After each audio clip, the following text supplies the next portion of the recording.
Hi, boys and girls. Today we're going to read an old favorite, a story that you have listened to before, and I hope you like it again. It has an important message about kindness, and the name of the story is Each Kindness by Jacqueline Woodson. She's the author. The illustrator is E.B. Lewis.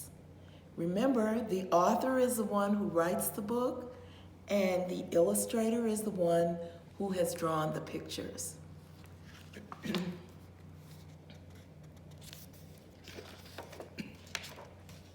Each kindness. That winter, snow fell on everything, turning the world a brilliant white.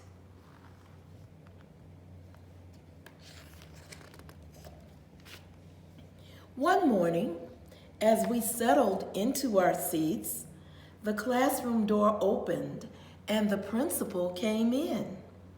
She had a girl with her, and she said to us, "This is Maya." Maya looked down at the floor. I think I heard her whisper, "Hello." We all stared at her. Her coat was open, and the clothes beneath it looked old and ragged. Her shoes were spring shoes, not meant for the snow. A strap on one of them had broken.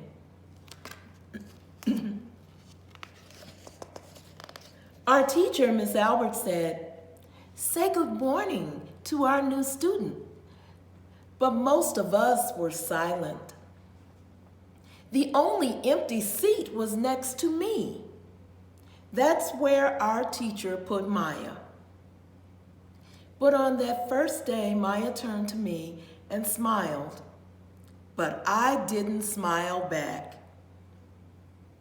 I moved my chair, myself, and my books a little farther away from her. When she looked my way, I turned to the window and stared out at the snow. And every day after that, when Maya came into the classroom, I looked away and didn't smile back.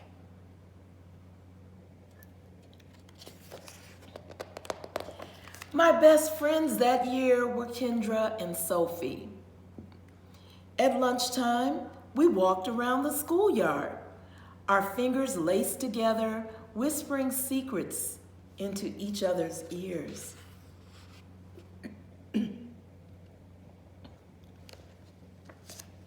One day, while we were near the slide, Maya came over to us. She held open her hand to show us the shiny jacks and tiny red ball she'd gotten for her birthday. "It's a high bouncer," she said, but none of us wanted to play. So Maya played a game against herself.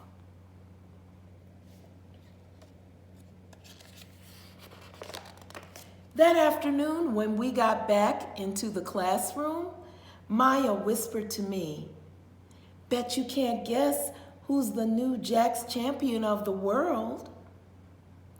Behind me, Andrew whispered, "Chloe's got a new friend. Chloe's got a new friend." "She's not my friend," I whispered back.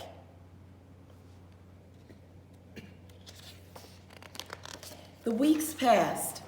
Every day we whispered about Maya, laughing at her clothes, her shoes, the strange food she brought for lunch. Some days Maya held out her hand to show us what she had brought to school: a deck of cards, pickup sticks, a small tattered doll.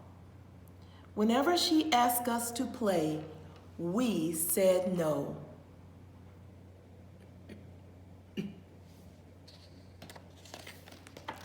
The days grew warmer and warmer.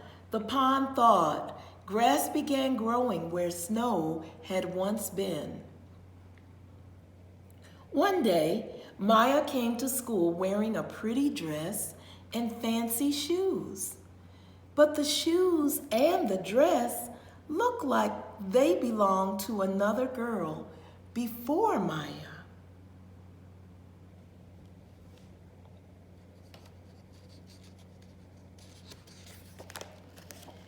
I have a new name for her, Kendra whispered. Never knew. Everything she has came from a secondhand store. We all laughed. Maya stood by the fence. She was holding a jump rope, but did not come over to ask us if we wanted to play. After a while, she folded it double, rolled the ends around each hand, and started jumping. She jumped around the whole schoolyard without stopping. She didn't look up once, just jumped, jumped, jumped.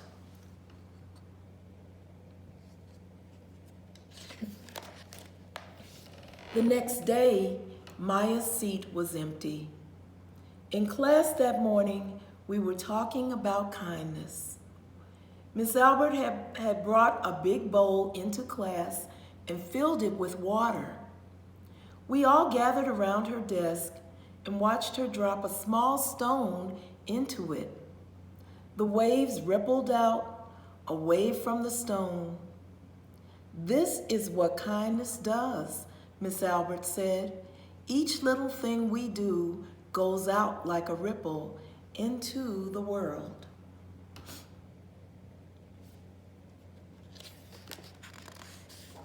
Then Miss Albert let us each drop the stone in as we told her what kind things we had done.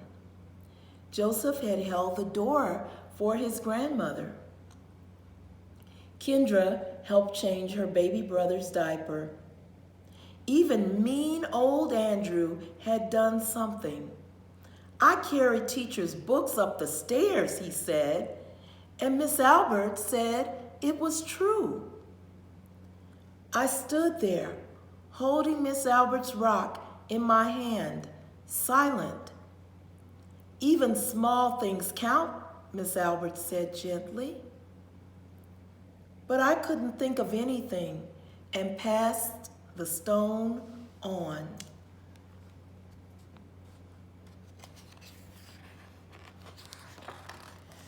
Maya didn't come to school the next day or the day after that.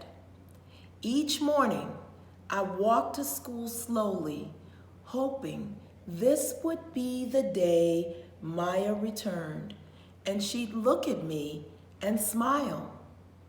I promised myself this would be the day I smiled back. "Each kindness," Miss Albert had said, "makes the whole world a little bit better."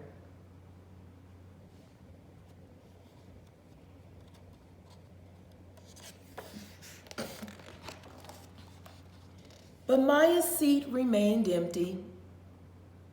And one day, Miss Albert announced to the class that Maya wouldn't be coming back. Her family had to move away, Miss Albert said. Then she told us to take out our notebooks. It was time for spelling.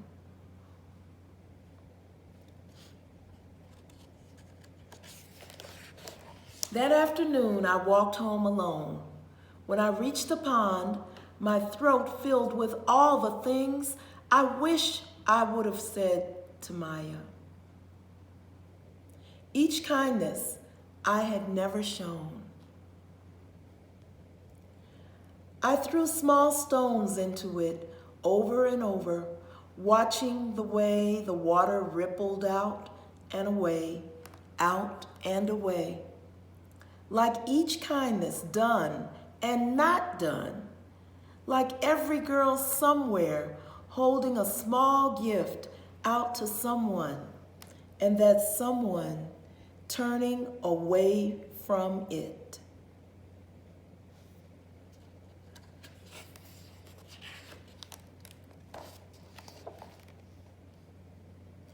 I watched the water ripple as the sun set through the maples, and the chance of a kindness with Maya became more and more forever gone.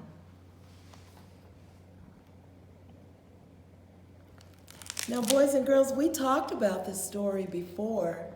This actually is a story about kindness, but it's also a story about bullying. And we can always choose to be kind. You must respect each other. You must respect other people.